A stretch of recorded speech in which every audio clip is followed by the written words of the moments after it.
and how I got interested in making different kinds of foods. I grew up on a wheat ranch, and my dad was a cattle rancher, and so we had not a lot of beef because we were Seventh-day Adventists, and but we had it 2 or 3 times a week, and chicken and all that kind of stuff. When I left home, I was about 19, and I came out here to Walla Walla College, and as I'm saying goodbye to my parents, I'm saying goodbye to that lifestyle of meat eating. I never really liked it, and I was the last of 5 children, and living on a farm, we all had to work, and so it was whatever needed to be done. I was the person to kind of, but I didn't do much cooking. So when I left, I didn't really know how to do a lot of cooking. So through time, I have developed a taste for all kinds of nationalities. And tonight we're going to emphasize Chinese stir fry. And how I learned about Chinese food was about 8, 9 years ago. I was at church here, and they asked if we would be willing to take some students in for the summer who are going to be working out at Battelle on summer projects in the engineering department. So I rose my hand because I had a daughter that was at home, and I thought it would be nice for her to have some other girls, since she had only 2 brothers, and we would have a nice summer. Well, who came was the professor, and he was from China, and his name was Daniel.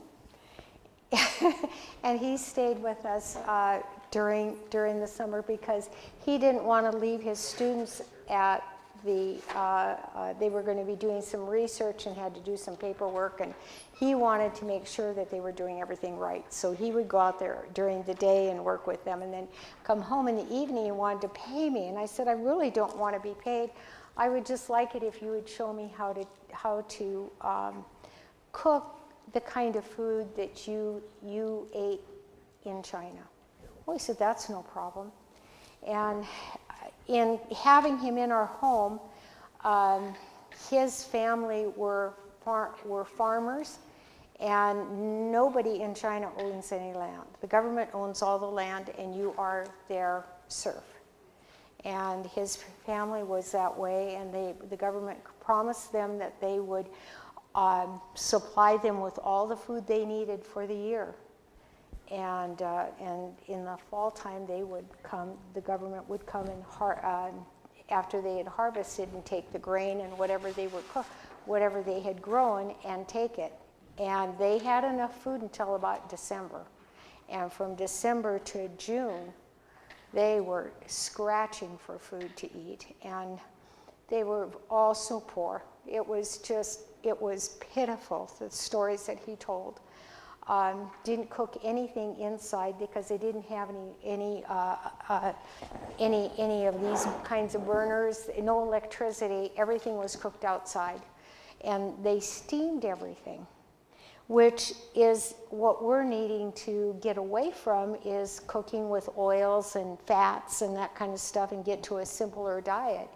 And so what he would do in the evening, he would come home about 4:30, and he'd go out to my garden, and he'd glean in my garden, and whatever he found is what he made. And he would take, and this is my stovetop, he would take that, put it in a kettle, and he would cook the carrots that he dug up separately, and then he'd set it to the side, and then he would take zucchini, if there was zucchini, cook that separately, and broccoli, whatever I had in the garden is what we had for dinner all summer long. And it was just, and then I don't remember if they seasoned with salt. They had some kind of maybe a soy sauce that they used, but I told them I don't use that. This is what I use. I use all of this kind of raw aminos liquid on all of my Oriental food. And so he tried that, and our first meal, he presented it to us, and it was more in a fashion like this. He would lay everything out that he had made on a tray separately, so you could put your rice down first, and then you would eat, put your broccoli on or your onions or whatever you wanted, so you could serve yourself. And then what we didn't know is that he had taken this brag and watered it down some, because it's quite strong. And you'll have to do it to your own liking. There's no given recipe. But he put a bunch of garlic in it. He chopped up garlic really fine, and that was the seasoning. And then what we would do is we would pour that over these steamed vegetables.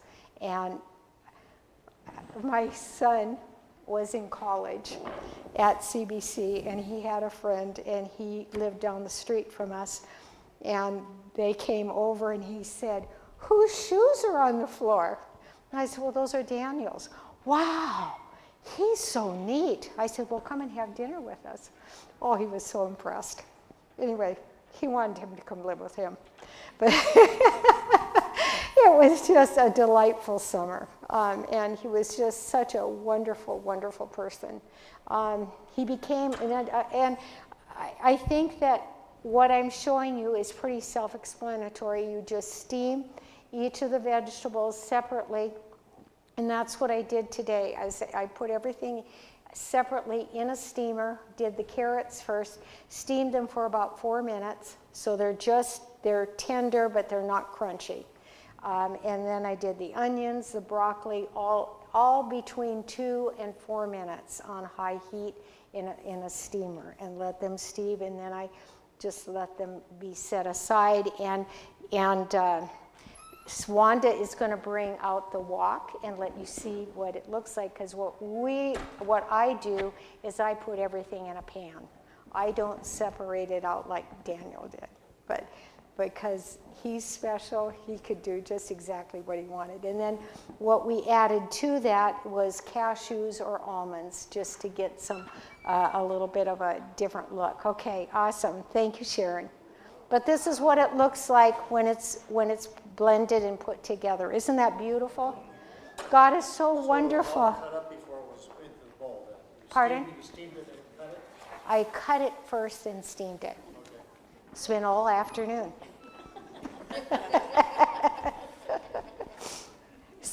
But God is so wonderful to create so many beautiful foods for us to eat, and they're so colorful. And someone told me one time that every food has a different nutrition, and you put all of these together in all their beauty and their color, you'll get a balanced meal. Isn't that a blessing? God is so good. And another thing that we also... You must have had a very large garden to last all summer. Who, me? Yeah. I try to. I share with my neighbors. and this is a Chinese cabbage, and you can put that in, and you can do spinach. So you can just anything you've got. And he would see the spinach, and he'd cut it up and put it in. Cabbage the same. It just depended on what we had in the garden. So do you have any questions? And sometimes we would do it with noodles, and sometimes we'd do it with rice as our base. Any questions? So you put steamed vegetables on top of steamed rice, and then add your sauce. Yep. And then put the nuts over the top.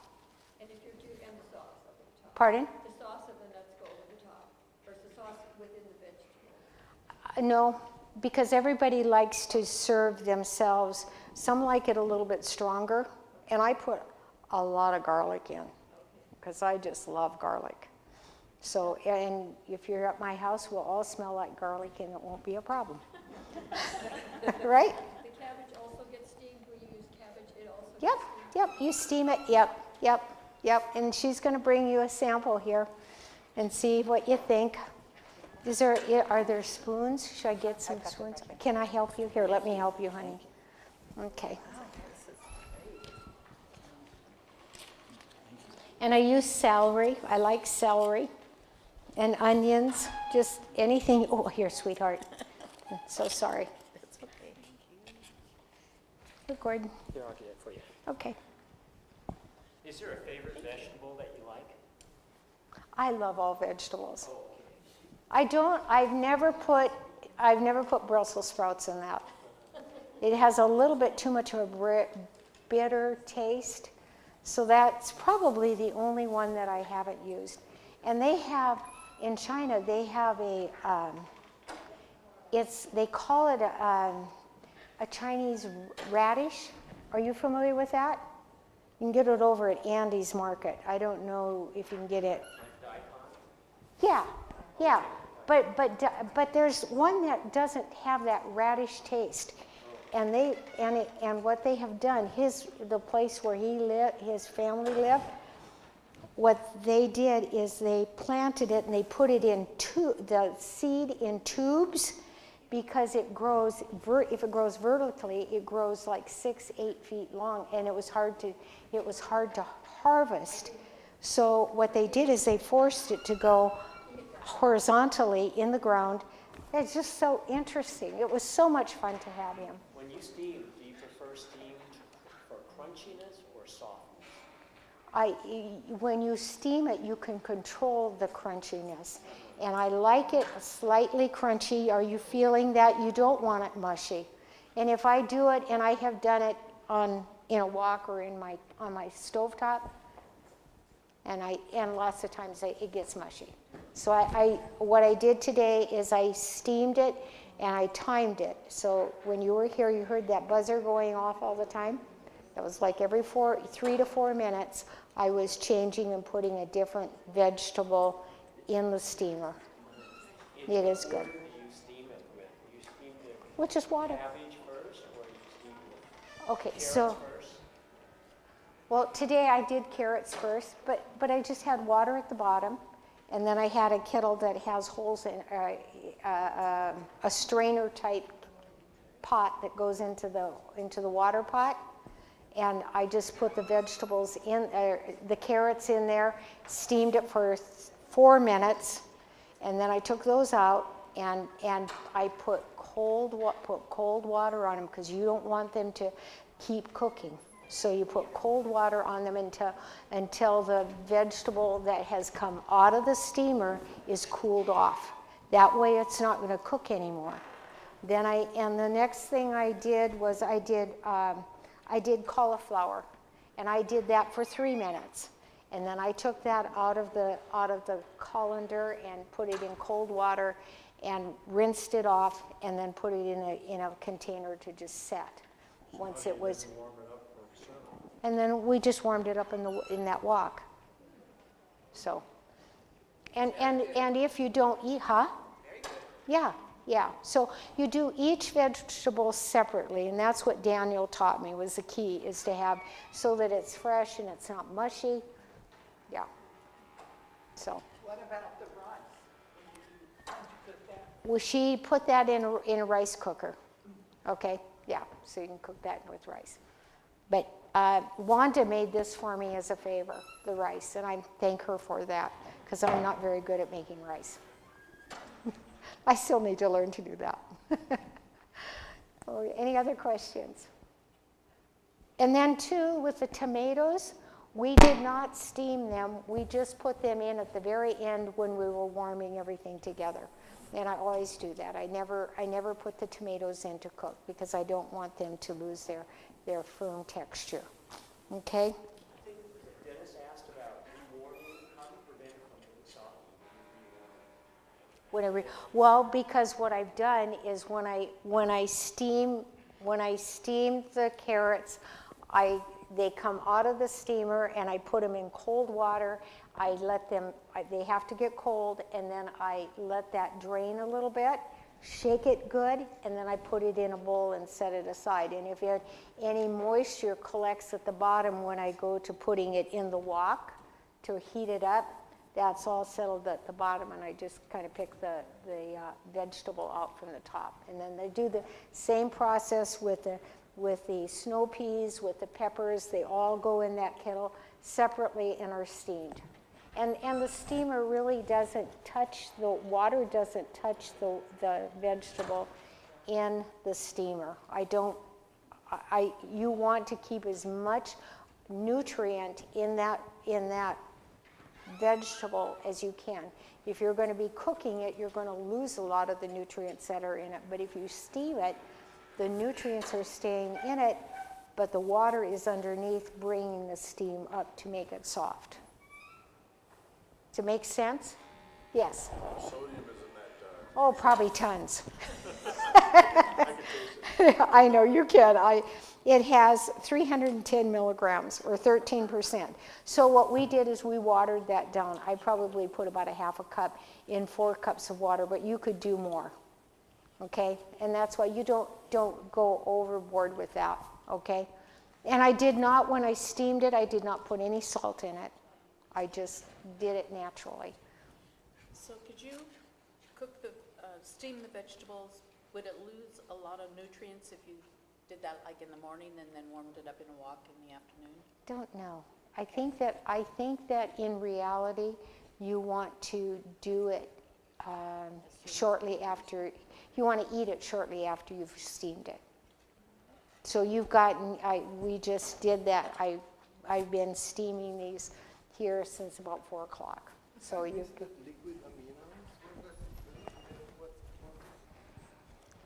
What is it made from? No, what does it do? What is it for? It's the seasoning that we put on your vegetables. Did you taste kind of a salty, garlicky?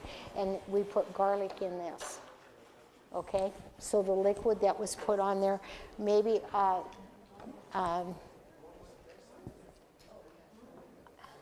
Sharon, could you bring some Bragg's, that dressing in? So I can show them? Thank you. She's going to bring the dressing and how we made it, okay?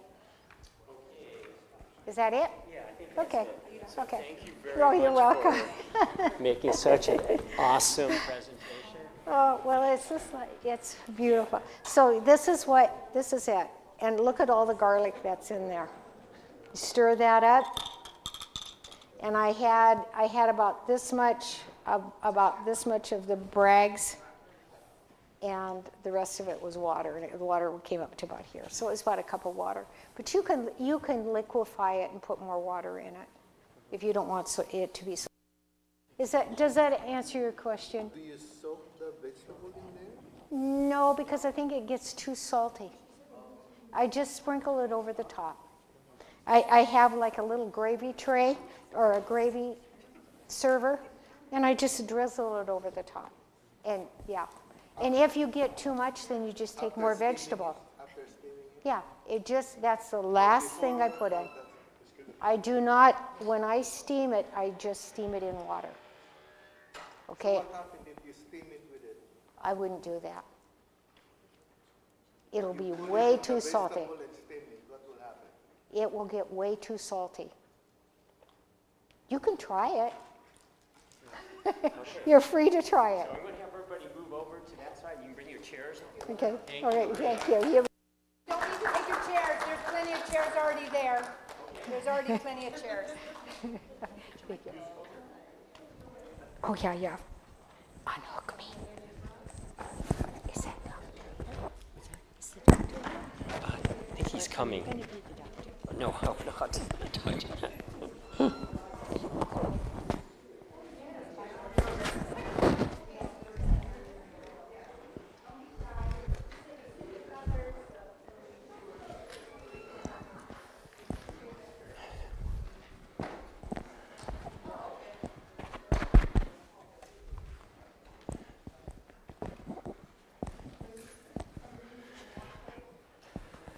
We just didn't want anybody's block.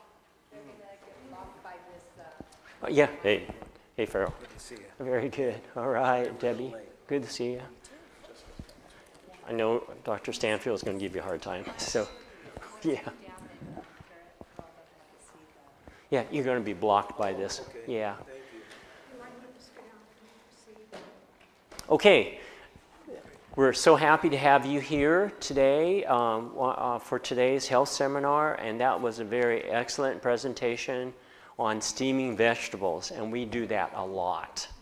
Yeah, it's the healthiest way to go, and generally it doesn't destroy the vitamins and nutrients in it as much as if you deep fried it. In fact, I'm going to talk about that in a second.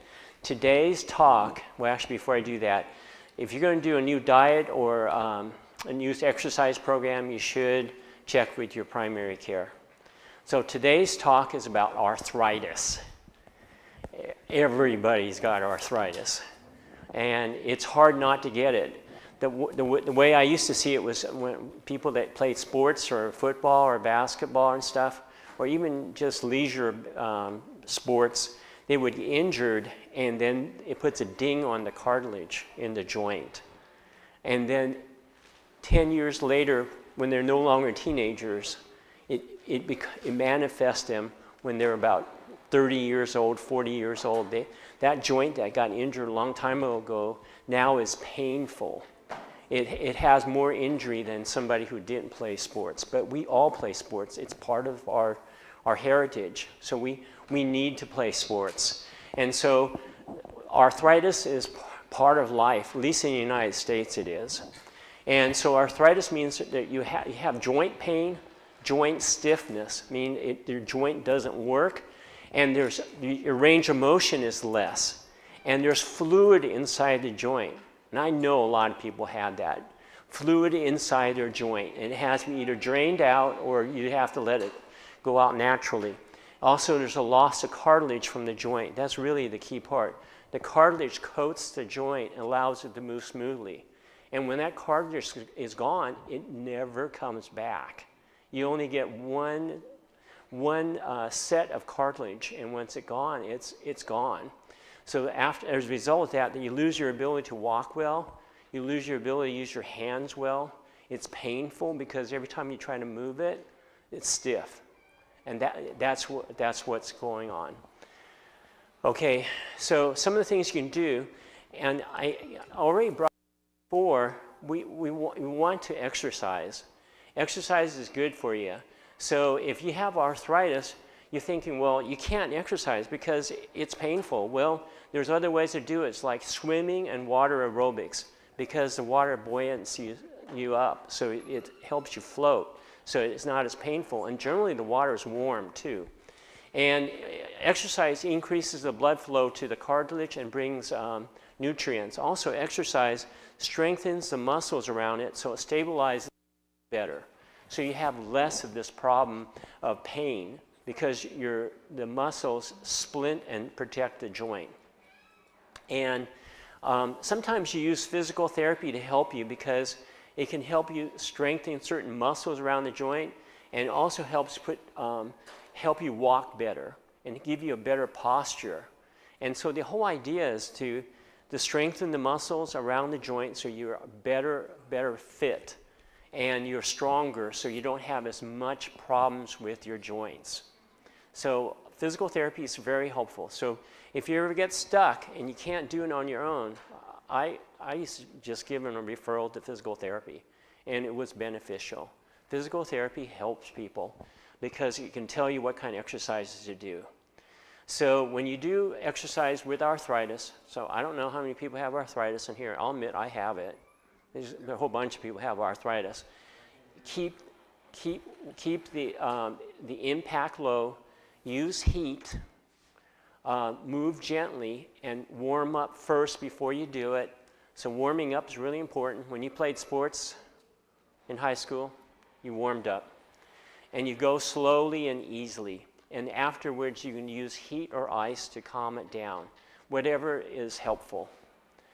Okay, so some people use paraffin wax.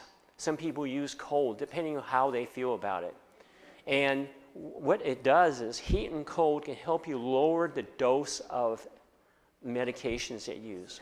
So in other words, if you're starting to use a lot of medicines, if you use less medicine because it's less painful, that really is helpful because you're using hot or cold to make it feel better so you don't have to use so many medicines.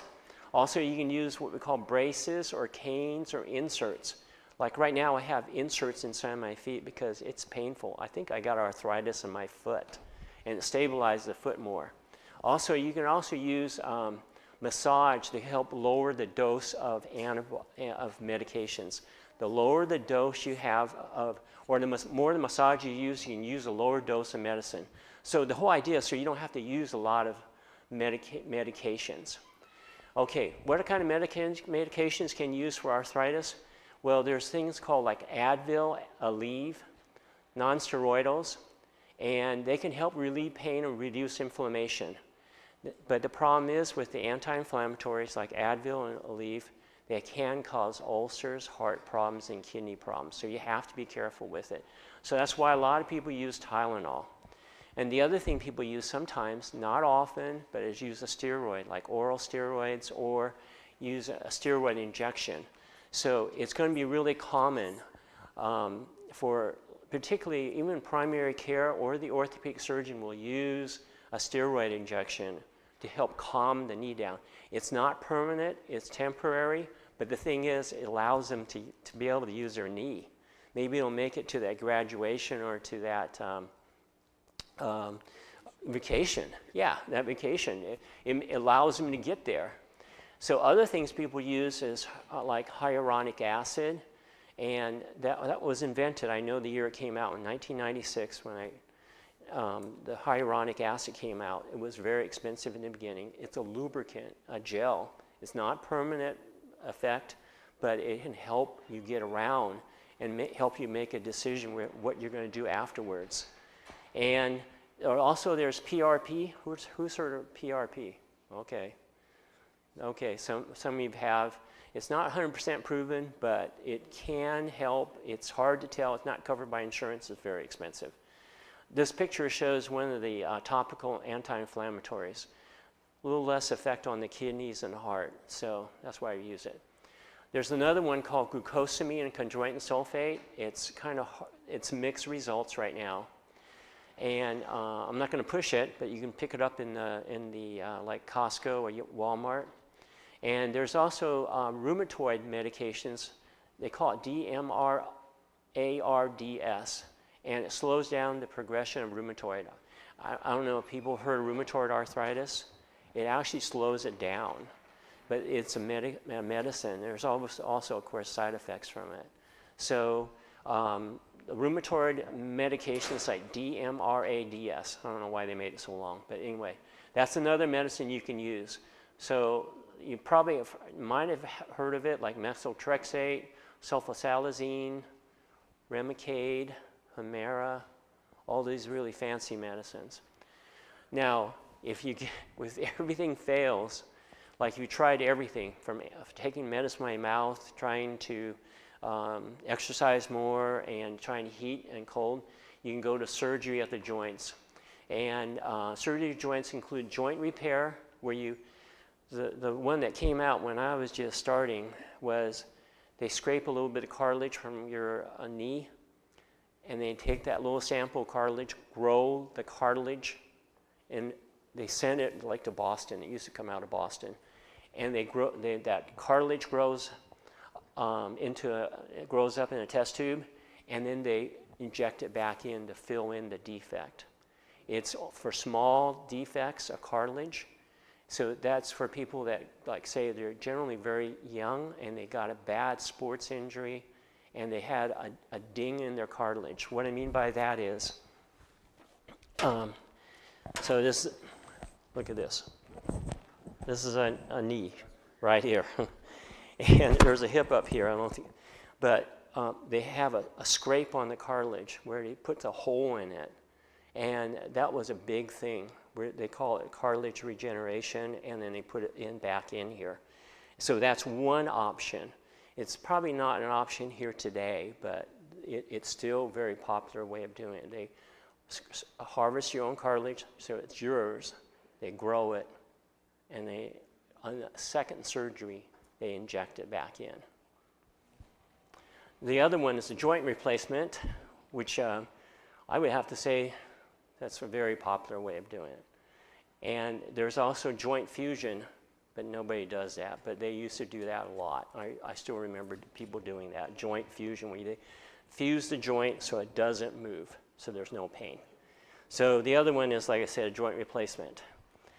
Okay, there are other things that affect arthritis. Is weather changes can make arthritis worse.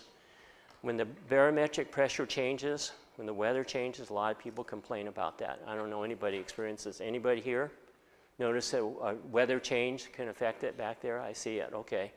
It affects their arthritis. Okay, so the other one is to talk about food that affects it.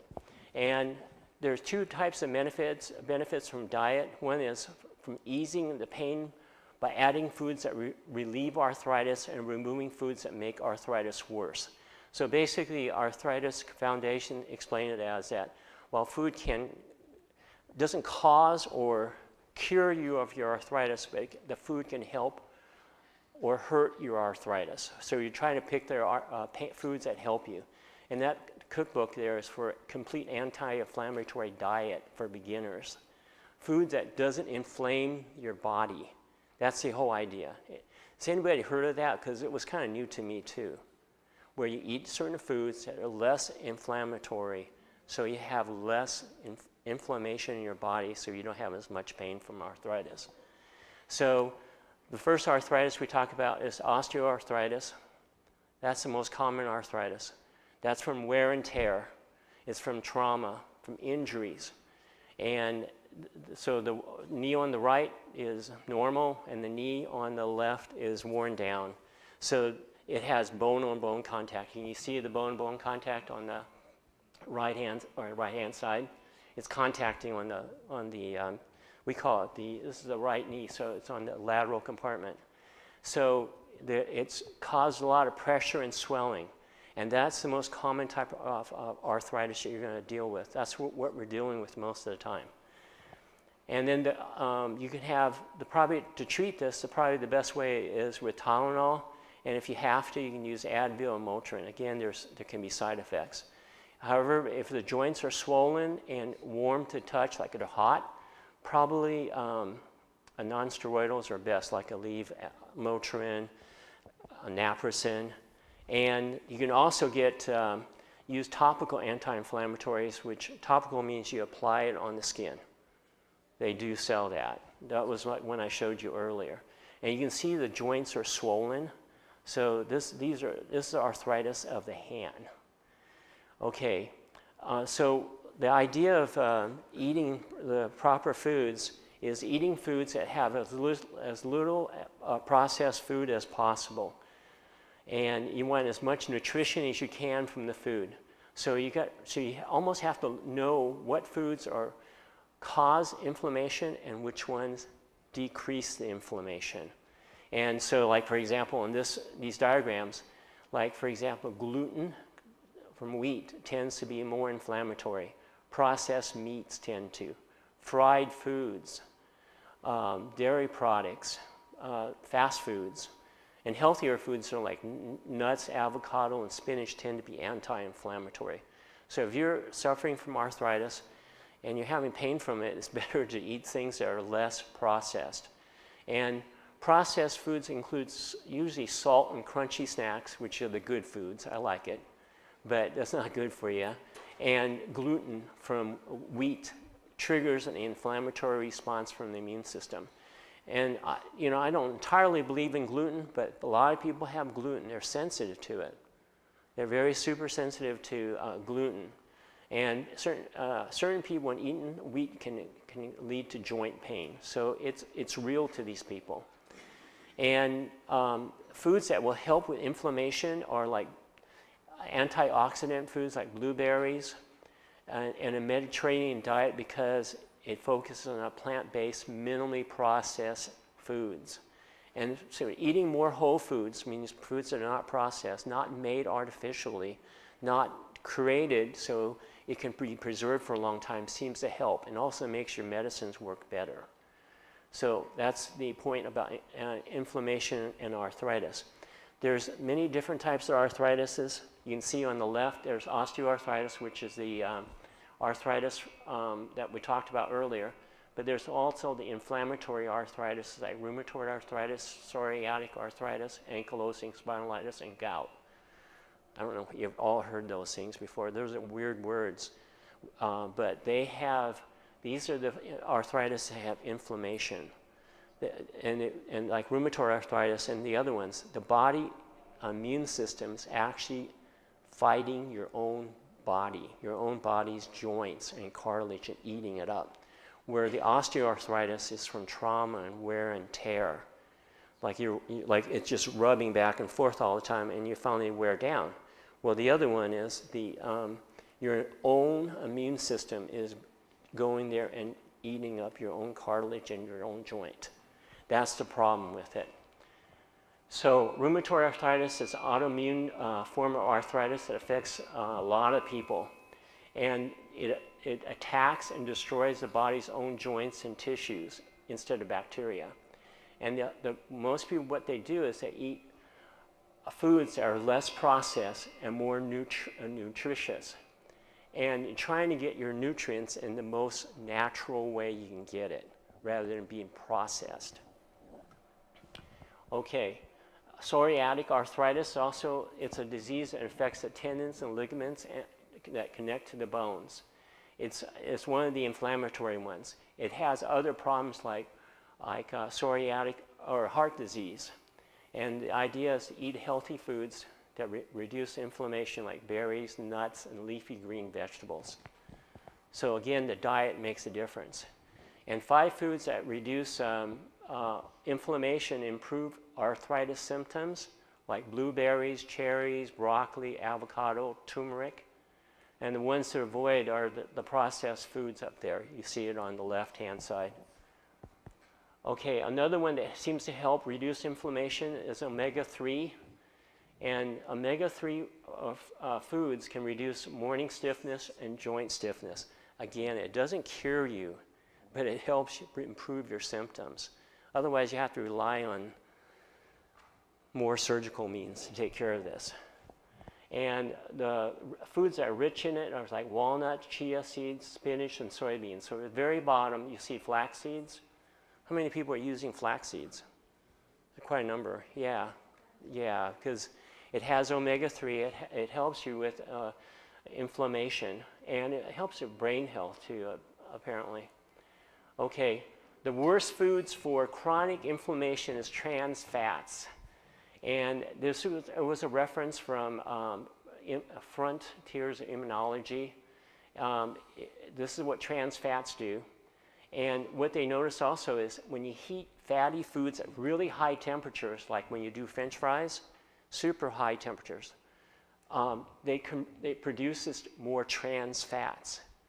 And trans fats now cannot be put into regular processed food. But it's still listed on there because I think they're trying to make sure that nobody gets trans fats because it leads to diabetes, it leads to heart disease. And so, but you're also creating, when you use heating oils to a very high temperature, so they recommend, instead of deep frying foods, recommends cooking in a slow cooker at a lower temperature for a longer cook time. So you don't convert everything, all these fats to trans fats. And foods that cause chronic inflammation include red meats. There's noted to be an increase in inflammatory biomarkers known as CRP. I know not everybody knows CRP, so C-reactive protein. It goes up after you eat a lot of meat products. And there's a lot of inflammation associated with it. And saturated fats in meats also increase inflammation and cause this inflammatory response. So if you have to eat some meat or you really feel like you have to, but don't do a lot of it and don't excessively deep fry it. Try to like slow cook it or like I used to smoke it. That's how I used to do it with a Traeger. Anyway, this came from a from the slide picture, which is actually on the website. I don't even have to create these because they already are producing these kind of slides because people, I guess, are naturally looking for it. So red meat intake associated with increased inflammatory and glucose metabolic markers. So red meat is not good for you in large quantities. Also, other foods that cause chronic inflammation are sugary foods. They had a lot of added sugar, highly refined carbohydrates, meaning that they've been processed. And also, highly refined carbohydrates like white bread and white rice can lead to inflammation, insulin resistance, and type 2 diabetes. And so they recommend whole wheat bread and brown rice instead. So you're trying to reduce the inflammation. Okay, the best plan for chronic inflammation reduction to reduce arthritis pain.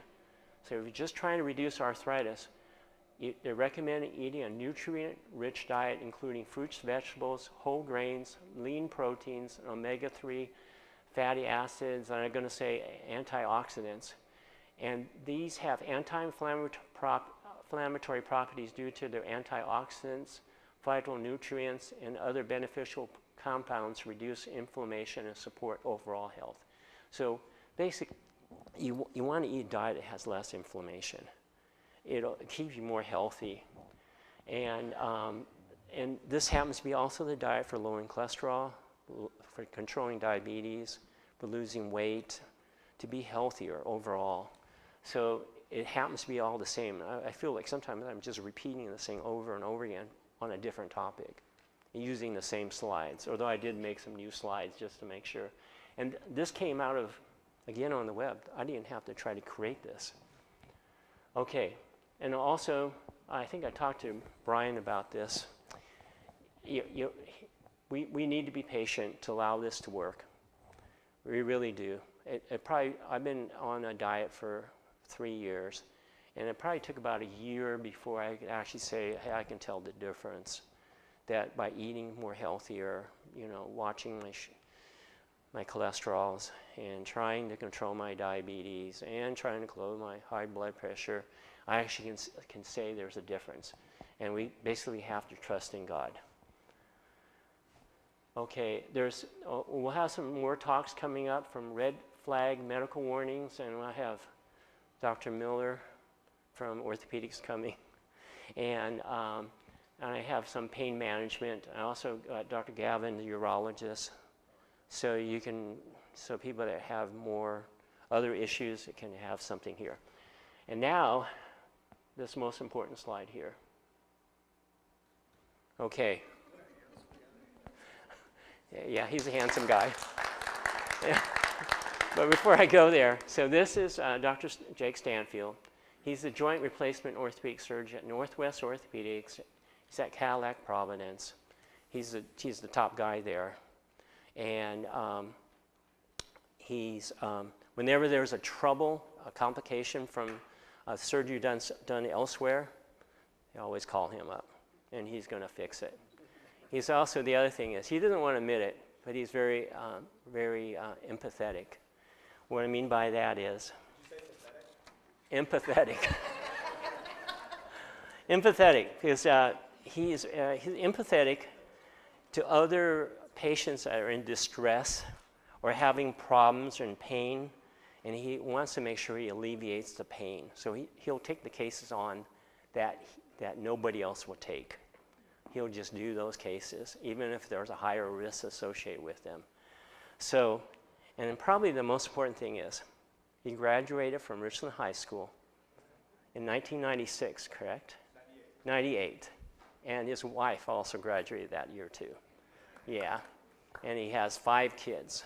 And his mom and dad still live here, so he ain't going to be moving away soon. Yeah. So I'm going to turn it over, but we need to disconnect and connect the laptops together.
Find me here. My goal would be just to talk about things that you guys would find interesting, and so if I'm getting boring, then just tell me. We'll stop and talk about something else. But this is, is it advancing on its own? It might be doing that. Well, anyway, so this is a few members of our team that I work with. It just takes a lot of people to do a bunch of joint replacements like we do. So we work with nurses and physician's assistants and nurse practitioners. These are just a few of the people that work on our team. This is a few pictures of my wife and I through the years in high school, and then when we were married, and then recently. And it looks like all those pictures in high school, they were taken on the same day because I'm wearing like the same clothes. But I really only had a few pieces of clothing. So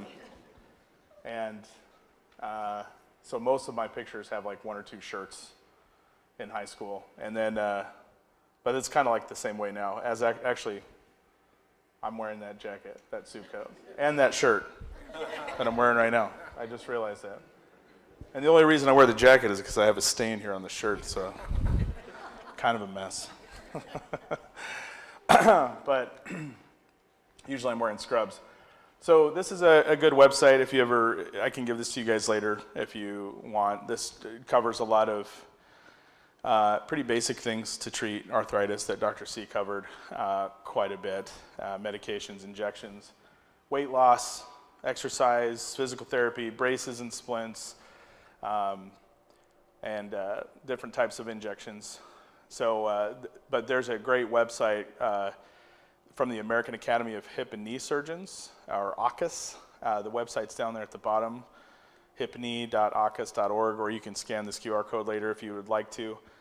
But there's like all sorts of information on that website. You can spend hours just like reading about joint replacements and what if this, what if that, what about this? And so it's a really good resource.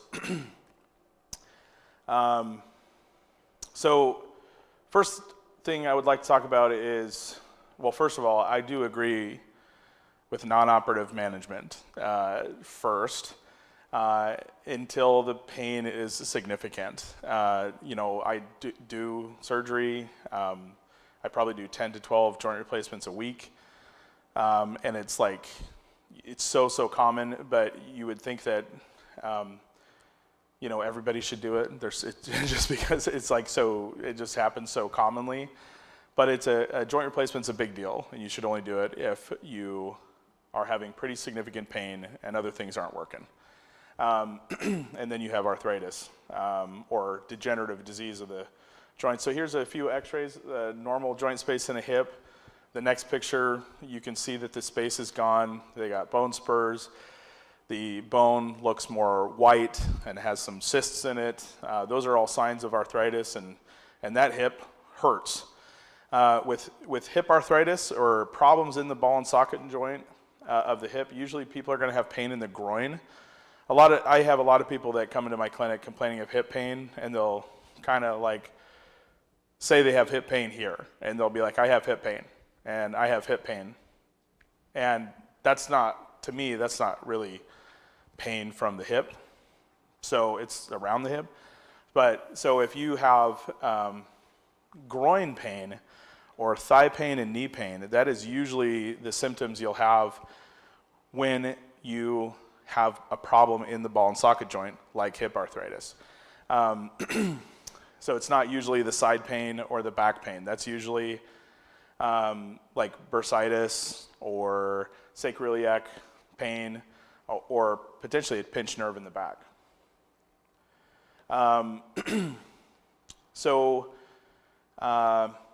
Hip replacement. These are a few pictures of hip replacements. This is not your x-ray. I don't think it is.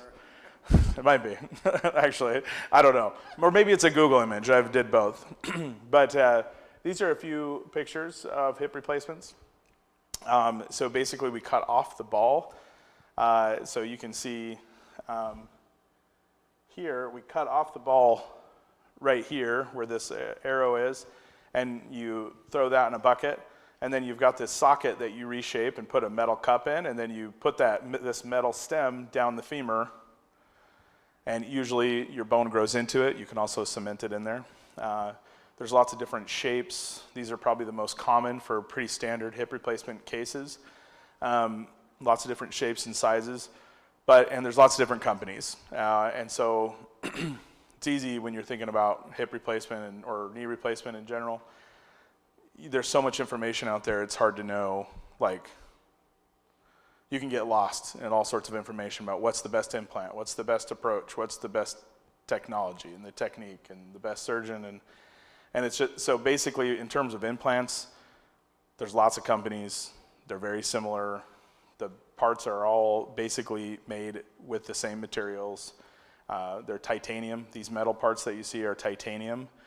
The ball and socket part that rubs together are typically ceramic and plastic, or sometimes metal and plastic, some variation of that. You may have heard of other bearing surfaces that are not commonly used, like metal on metal bearing surfaces. Those were something that came to be and became quite popular before we realized, about probably 7 years after they became popular, that they caused some problems for some people. And so we don't use those too often. Quick question. Yes? Is there any performance difference between the ceramic and metal, or are they pretty much the same? No, the most important thing about the bearing surfaces and what is rubbing together is basically the wear properties. So how many cycles it goes through before it starts to wear out, right? And so usually the better the plastic, it wears less, and so we have pretty good plastic, better than we had 20 years ago. And you want the other part to be really smooth, and ceramics tend to be a little smoother than metal. Metal is very good. Ceramic, I think, is a little bit better, and I use those maybe 98% of the time. And then there are probably the very, very, very best by a small margin for wear properties is ceramic balls on ceramic liners, but they have a very rare complication that is really annoying and will cause you to have another surgery, and then basically it causes a squeaking hip, like very loud squeaking hip. Like it would be like walking around on a clown shoe almost. Like it'd be like, right? And you'd be like, get this out of me. So even though it's very rare, it's enough where it's like it's not used to, it's not worth it to me to use those, but I would consider using it if I was doing a hip replacement in a very young person, like in their 20s. But that would be a rare scenario. But there are some people out there that use them routinely, and that's not a problem either. But the ceramic on the plastic is very good. And the metal on plastic is good too. I just use ceramic. This is kind of a depiction of all the parts. So there's the metal cup. This is the most, like the standard basic hip replacement. You got a metal titanium cup that fits into the socket. Again, the bone grows into it. Sometimes it'll be held with some screws. There's a plastic liner that usually will clip into that. And then there's a titanium stem that goes down into the femur. And that pink ball is the ceramic ball. And yes, they are pink. They're all pink. All the ceramic is pink. You don't get blue if you're a boy or something like that. I have seen every once in a while white ones, but that's about it.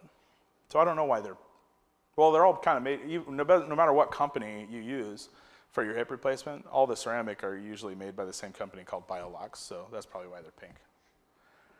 It's probably trademarked or something, I don't know.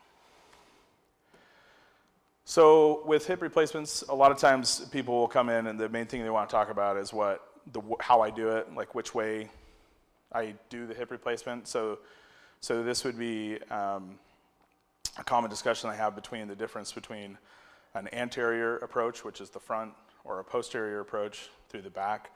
And then there's less commonly performed, but a lateral approach.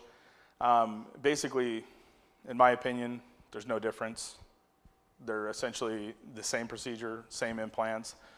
You just go in a different way. The incision's a slightly different part of the side of the hip. And there's no difference in recovery time. There's no difference in the rate of complications. There's no differences in outcomes. I have been trained and have done lots of hip replacements both ways. And when I first started, I was doing both, but decided just to do the posterior approach or through the back because I found no difference. The anterior approach I felt was a little bit more difficult, so it was a little bit longer surgery. Had a more difficult time getting the implants exactly where I wanted them, and so I didn't see a difference or a benefit from doing it that way, and I could only provide it to certain patients, like patients with strong bone, or patients who were pretty thin, like where they had a really exposable front part of the hip, because it's just difficult and you kind of have to torque on the bone a little bit. They even have a special table with a special hook. Now you hook around the femur and then you use a hydraulic tool that kind of like yanks on the femur to elevate it out of the body. I'm not saying the other way is like, a massage, but you have to pull on it a little bit, to get it out. And so I found it more difficult and took a little bit longer. And so I just decided I was only going to do the posterior so I could offer it to everybody. The other thing I like about the posterior approach is it's a good way to do it if it's a really big, bad surgery that's going to take hours and I have to fix bones and do revision surgeries and clean up infections, whatever I need to do. I can make that incision from your pelvis all the way down to your ankle if I need to. The anterior approach is really good for like the first surgery, but it's really difficult to extend those incisions and do anything easily to do some more complicated surgeries. So I will often see people with hip replacements that have had it done through an anterior approach or a posterior approach. And the people who have had it done through an anterior approach, they'll have things that have happened, complications that just happen sometimes with hip replacements, like infections or dislocations or loosening of the implants or whatever it is. And they'll have the anterior incision and then I'll just do the revision through the back. And so then they have two incisions. I think it's always a little bit better if you're just going to go in for another surgery that you just go through the same incision. So that's another reason why I like the posterior approach. It's very efficient. It's a really great procedure. But you'll hear more about the anterior approach because it's considered kind of like the newer like in vogue surgery, because there's a lot of marketing behind it from implant companies and surgeons and hospitals because they want to make a name for themselves, right? In fact, it's never really a good reason to do a procedure, but you go to some of these more, I would say, competitive markets like Seattle, where there's lots of surgeons who are trying to make a name for themselves, and they'll actually do surgeries that they're not well trained in, that they aren't really comfortable doing, and they'll do it because that's what people want, and that's what people are looking for. And then the anterior approach, you have more complications the first 100 cases you do. And that's just, you don't want to be the first 100 people, right? And so, it's a good approach for people who are experienced doing it and do it regularly. And so, I usually just tell people, find a surgeon that you like and you trust that does has a good reputation, and then let them use and do what they are good at. So this is a posterior approach. So this is looking like if someone's laying on their side and facing away from me, and I'm looking back at their rear end. Hopefully you can see that's a bum crack, right? Okay, so this is kind of like the side of the hip. So the posterior approach, which is what's been done for decades, this is what they usually will show you, is this big, long incision. Well, it's a good approach, but usually the more modern posterior approach is more like this surgery with that smaller red line. We're just a little bit better retractors, instruments that allow us to do it through a little bit smaller tissue. Not that or a smaller incision, not that the length of the incision is all that important, but you want to be you don't want to make another 6 inches of incision if you don't have to, right? And really the length of the incision depends a lot on how big that tissue is right there. And so like today I had 3 hip replacements, and they were all fairly thin people, and the surgeries all took 30 to 45 minutes, and they were all done through about a 4 to 5 inch incision. But last week, if I had someone who had a really big muscular thigh, big 350-pound guy, with a big rump, he'll have like a 18-inch incision, like for the same surgery, just so I can get down there, right? And so, so it varies between patient and patient. But basically, we make the incisions that we need to do the surgery properly. So this is kind of opening up that same view, and you can kind of see when you open it up, this is your gluteus maximus, this muscle right here that's kind of split.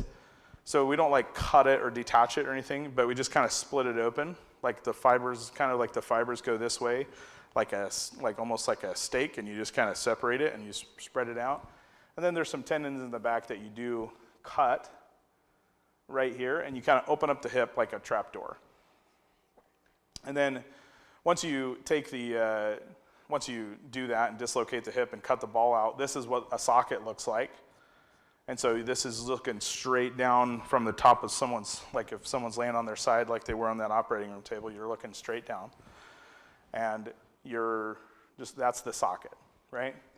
And so then you can see through a pretty small incision that you can see the socket, and then you're going to reshape it with what looks like a half of a ball, so a hemisphere, that looks like a cheese grater essentially, and it's on a drill that turns it. And that's what kind of scrapes away all the worn out cartilage and the hard diseased bone down to like healthy bone that bleeds, and because that's the bone that's going to grow into your implant.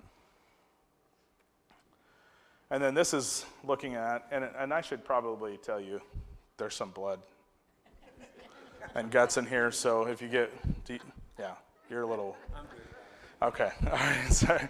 I know there's some people that are really interested and other people that are like don't want to know anything. So anyway, so close your eyes for a few minutes. But anyway, this is looking down on the femur, right? So this is looking straight down the canal of the femur, and you put an implant right down that hole, basically, until you have a nice fit at the right position. So what's the right total hip to get? The perfect total hip replacement? Well, it's one that lasts you for the rest of your life or as long as it possibly can. One that gives you good function with normal everyday activities, and it has a low complication rate. There are some other things that people would like to see with their hip replacements, like they want a really fast recovery. They don't want to use a walker the first week. They want a little tiny incision. They want to get out of the hospital in 2 hours. They want to, like, all those things are like nice things, right, to be able to do. But you don't want to compromise these things, because this is what you want.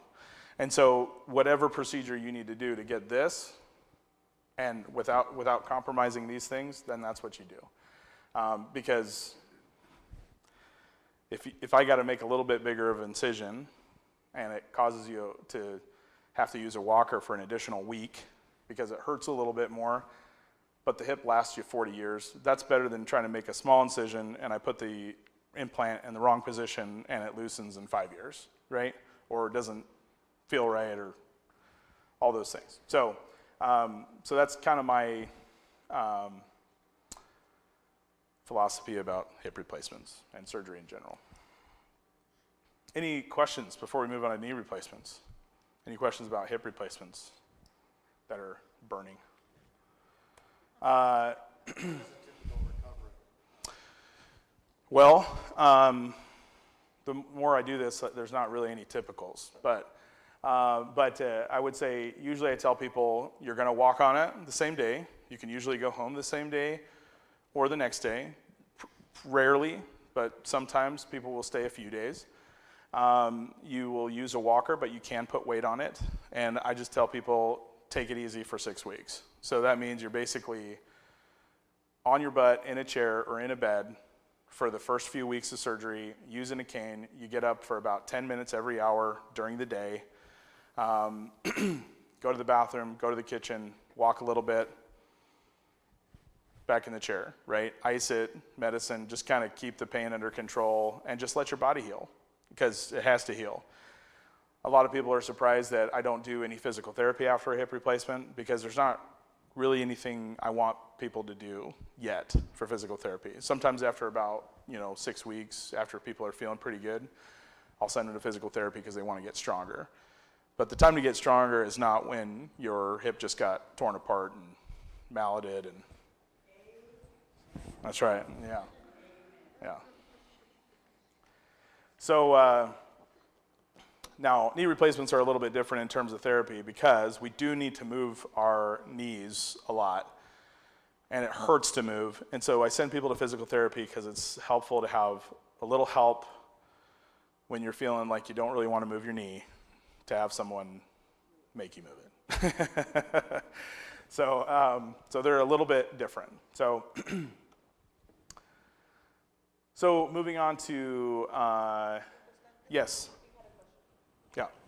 So how many steroid injection trial or hyaluronic acid trial would you consider before considering replacement? So for my opinions are different when it comes to hip replacements versus knee replacements. So I will be speaking about hip replacement, or hip arthritis, I should say. I don't think you should be exhaustive regarding injections into the hip. Because they're usually not as successful. Once the hip is pretty significantly worn out, they're usually not very successful. And hyaluronic acid is used for the knee. I've heard of it used in the hip, very rarely, but it's not really used for the hip. But I would say usually I will, if people are just beginning to have symptoms or they're having only mild to moderate symptoms and maybe their arthritis isn't severe yet on x-ray, I'll offer them the opportunity to have an injection into the hip because they can provide them some relief for 6 to 12 months. But when I see somebody with an x-ray where your hip is pretty badly worn out and they're having pretty significant pain and it's been going on for 6 months to a year, I will usually just say, it's time to just get this replaced. It's not going to get much better. But if anytime anybody wants to try it, then I will do it. But I just have a lot less confidence regarding injections into the hip when the symptoms get bad and when the x-rays look bad. But on the flip side, I've had people who have delayed hip replacement for years because they'll get an injection every 6 months for 4 years, and it seems like miraculously they work, right? So yeah, does that answer your question? Yeah. How about patient-related? Steroid injections are, you should consider very carefully in people with diabetes, especially poorly controlled diabetes, because it can spike up the steroids can make your blood sugars spike temporarily. How about if it's controlled? I will just let people know that it can elevate your blood glucose for a few days, and if they feel comfortable still getting it, then they can. But yeah. So yeah, steroids in general can increase blood glucose levels in everybody, but particularly with people with diabetes, they're a little bit more sensitive to that.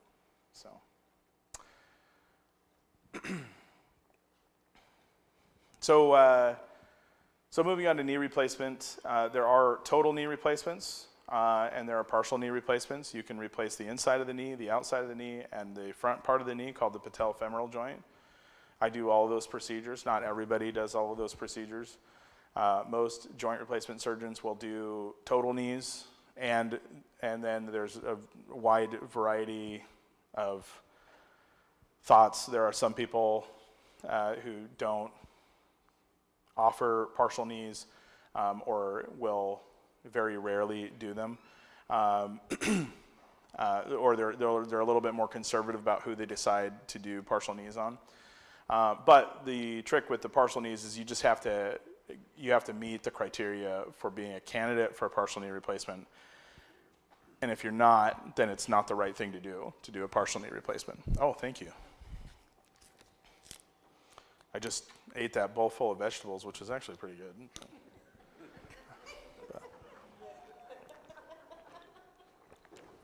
Got to get the taste out of my mouth, though. I'm going to go have one of those steaks that you were talking about later. But, so these are x-rays of all of the joint replacements. There's some other ones, like you can talk about revisions and stuff like that, but that's a kind of a more different topic. But so all the way over to the left side of the screen, you'll see a patellofemoral replacement, that little kind of circular dot in the front there. That's just replacing the front of the femur and the underside of the patella. On the left, the next one over is the same patient, surgery performed on the same day, total knee replacement. And then the next picture is a medial partial knee replacement or a unicompartmental knee replacement, excuse me. And then the other one is a lateral. So you can see that's on the outside part of the knee. I would say the medial one, the one in the middle here, is probably the most common partial knee replacement performed. The lateral partial knee replacements and the patellofemoral replacements are much less common to perform those. Total knee replacements are the most common when you're talking about knee replacement. So again, with knee replacements, there's a lot of different things to consider. It's easy to get lost. In general, I would say find the surgeon you like, make sure they have a good reputation and you like that they're answering your questions, and then let them do what they are good at. But when I think about the differences in knee replacement, you can split it up into implant design. The materials are essentially the same between all the different implant designs. It's hard to kind of determine on x-ray, like what's the difference. They look very similar. There are ways to stabilize the knee. You'll use your own ligaments on the side of the knee, but usually the cruciate ligaments are taken, so the ACL and the PCL are taken. And so there's different ways that the implant companies will design the knee to stabilize the knee to make it more stable throughout a range of motion. So there's posterior stabilized knees. I brought one of those today to look at. There are cruciate retaining knees that use your own PCL. There are ultra-congruent polyethylenes is what they're called. And then there's medial pivot designs. And then in terms of like what fixes the implants to the bone, you can use cement. That's the tried and true longest used method, is just using bone cement. But we have very good implants now that are cementless or press fit, and they're great for people who have good bone quality, perhaps are younger, because the thought is, much like with the hips, if they have a potential of lasting longer for someone who's like in their 40s or 50s, they can last longer than the cemented ones, because the interface between the implant and your bone is it's alive. It continues to get stronger and creates a biological fixation. But they're not perfect. They still have the same methods or ways of failing. But you'll hear about those fixation methods. And then so beyond the implant design, there's alignment philosophy. In general, you'll hear lots of different words, but in general, there's alignment philosophy that is like the standard, basic, tried and true, traditional way of doing a knee replacement, which is a mechanical alignment. basically the attempt is to make your knee straight, your leg from your hip to your ankle completely straight, and then the bone cuts are 90 degrees to that straight line that goes down. Doesn't matter if you're bow-legged or knock-kneed or what shape your knee is or anything, it's just, we're gonna make it straight. There's what I refer to as a kinematic alignment philosophy, which aligns the knee to its natural position before it wore out. Basically your leg will still be pretty straight, but it'll be more closer to what you're used to naturally having with your knee. So most people are a little bow-legged or a little knock-kneed. And so if you can kind of keep them in that, I find that their knee feels a little bit better in the operating room and can turn out a little bit better. But there's other names for this. They'll call it like personalized alignment or patient-specific alignment. But essentially, it's just a little bit more of a nuanced alignment philosophy specific to what your anatomy is. These are some pictures of some knee replacements. So this, usually you'll have a metal femur that's cobalt and chromium alloy. It's very hard and smooth. Most of them are made like this. There'll be some that are coated with a titanium knee abdomen coating. Or oxinium is another way. Basically, they do that for people who may have concerns regarding nickel sensitivity or metal sensitivity. Those implants are there. That's a controversial topic, but we won't necessarily get into that right now, but those implants are available. The tibia, which is down here, is made out of titanium. This yellow piece right here is called polyethylene. That's the plastic piece. That's kind of like your new bearing surface. And what this implant right here, these three implants right here are all the same, different views. That's what's called like a medial stabilized or medial pivot knee. This one's actually called a dual pivot, but it's medial. So, but anyway, and then this knee over here on the bottom quarter, that's a posterior stabilized knee. You can see there's that extra post there, and that basically stops the knee from sliding backward when it's bent. That's another pretty common knee design. So to talk about, just to show you the difference between mechanical alignment, which is the straight knee, and kinematic alignment. This is a patient that I did several years ago. You can see he had really bad, he had some screws in there from an ACL reconstruction. He had bad bone-on-bone arthritis with bone spurs. You can see on this long leg film, you can see how he's kind of bow-legged right here. And then this normal knee on the left, he's not bow-legged. He's pretty straight there. And then over here, he's got lots of bone spurs above the patella and the back of the knee, all this stuff. So when I going through this, so this is his knee. Sorry. So that red line would be where a mechanical alignment surgeon would ideally put that cut. He would cut the knee there. And you can see that's not the natural. The natural is that purple line. So you can see in this patient, there's 5 degrees difference in between where the mechanical alignment cut would go versus the kinematic alignment. And so when I do the surgery, my goal is to get that natural line on the tibia and the femur. And so you can see that this knee replacement that I've done here is it's like a mirror image to the angles of his normal knee on the left. At least that's what I see.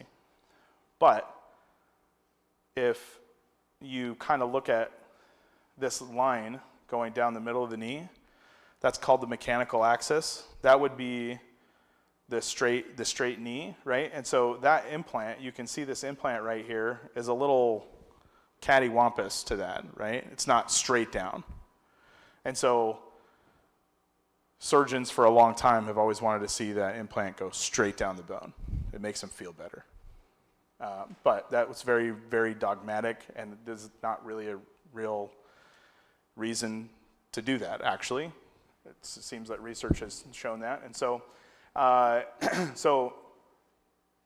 some surgeons who are not familiar with this technique will tell me that my knee's crooked. And I'm like, you're right, yeah, but it feels great.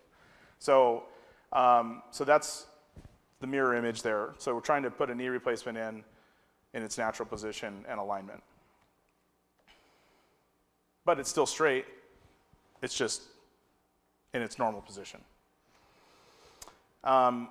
So that's what I employ with my knees. I use a kinematic alignment technique for, I would say, 98% of my patients. There are some maybe strange scenarios that I would do something different, but for the technology used to put in implants, you'll hear about a lot of things there. Robotics is kind of a hot topic.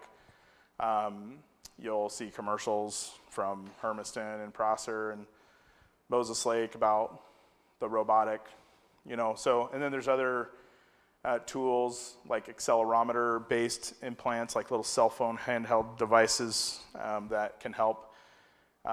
Tensioners, you can actually get a knee custom made to kind of match your anatomy. You can have patient-specific instruments. They're even using augmented reality now, where you can wear these special glasses that actually put up a heads-up display over someone's knees. There's all sorts of cool things to consider. There's lots of proposed advantages, and it's super cool to learn about and to try out. The improvements have not been dramatic or haven't really moved the needle much at all in terms of using these technologies. So what does make a difference? Personally, I think there's some literature that would suggest that kinematically aligned knees do better than mechanically aligned knees, but only marginally. And I think and then the literature would certainly support that you would have a better outcome overall if you have surgery with a surgeon that does a lot of surgeries every year, and does it at a facility that does a lot of joint replacements every year, and you use proven techniques. You don't want the person that's using the thing that came out last week that they want to try out on some guinea pigs. And then the most important thing also is doing the surgery at the right time, so when the patient's ready. So if they're optimized for surgery, after some weight loss, if they need to lose weight, after their diabetes is controlled, after other medical problems are stabilized, after you've done some physical therapy maybe to get your legs stronger, maybe doing some injections, and making sure that the patient has significant disability and dysfunction from the knee replacement, or from the knee, because when we do the knee replacement, which the recovery for knee replacement kind of sucks, so more so than a hip, and so you want to make sure that we're doing that so that they will get better. And you would be surprised how many people have very minimal pain in their knee, but they have knee arthritis, and they're looking at the x-rays, and they want a knee replacement, even though they have no pain, and they're not limited at all. And you would be surprised how many people I see 2 years after their surgery performed somewhere else, and they don't like their knee, but there's nothing wrong with it, and they're like, well, I got worse after the surgery. And I say, how much pain were you having before the surgery? And they say, I wasn't having any pain. And I was like, well, you have a knee replacement. And you would be surprised how often that occurs. I spend most of my day actually talking people out of a knee replacement. So, but I still do it 10 times a week. So, those are the things that basically are the recipe for success: an experienced surgeon, an appropriate patient, proven techniques, realistic expectations. Here's some of the pictures of these technology type devices. This one on the left, I actually use this pretty frequently. It's called OrthoLine. It's just like a little cell phone sized device that we pin onto the knee. You do a little maneuver, it kind of assesses the axis of the knee, and then I can make adjustments so I kind of know what alignment I'm doing. The one in the middle here is a patient-specific guide. So they take a CT scan and they actually 3D print these. They ship them to you all sterile, and then you put them on the knee in surgery, and then that's where you put your saw after you make a plan of where you want to put the cuts. Those are kind of cool. The robotic unit, you have this huge piece of machinery like in the operating room with you, and this particular, there's a couple different robots. This is like kind of the original, the Stryker Makoplasty or Mako robot. This is kind of the original one, and everybody's kind of like in an arms race now to come out with some sort of robot because Stryker did it, right? Even though there's not a lot of data to suggest that they are significantly better, but there's a lot of marketing behind it.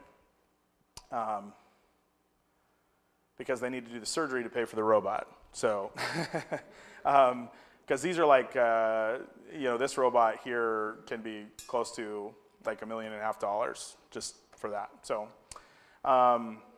but they do some cool things. I think it's really interesting technology. It's a good way to do it. I just don't think it's necessary. But this one actually, there's that, you see that kind of trigger up here on the top here. And that saw is right there, and the surgeon actually will guide that robotic arm into your knee, and it'll cut the bone where you tell the computer where to cut the bone.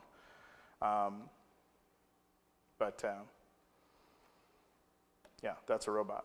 So in summary, for knee replacement, it's a big surgery. It's a painful, long recovery for most people. There are some people that fly through the recovery. That's not very many people, but there are some people that do very, very well, and they won't stop talking about it and bragging about it. So, and then there's people who struggle more than average, and they won't stop talking about it. But the people who just have a rough time and get through it and do well, they don't really talk about it too much. They'd rather forget it. But so the important thing to remember about knee replacement, this is a mechanical knee. It does not give you a perfect knee. There's up to 5 to 20% of patients who are left unsatisfied with the results a year after surgery. And this is one of my favorite books that I always have to remind myself is that there's this whole big, thick volume called The Unhappy Total Knee Replacement. And that's always a good reminder that, even though we've made all these advancements and many people do very well and are very happy with their knee replacement, it only should be done in the right setting, because we don't want to make people worse. All right, any questions about any of that? More fruit. More healthy fruit. You got any chocolate in there? No, this is healthy granola and strawberries. All right. We know you have 5 kids, and so Yeah. we want to make sure they're kept healthy and happy. Thank you. Yeah. Appreciate so we it. appreciate you Yeah. coming and giving this presentation. We really enjoyed it. Yeah, thank you. Can you tell me how long do you expect a knee replacement to last? I heard that like 5 to 10 years. You do that when you're younger, that's several you're looking forward to. Is that true? Yeah, and it's not, so I would say probably,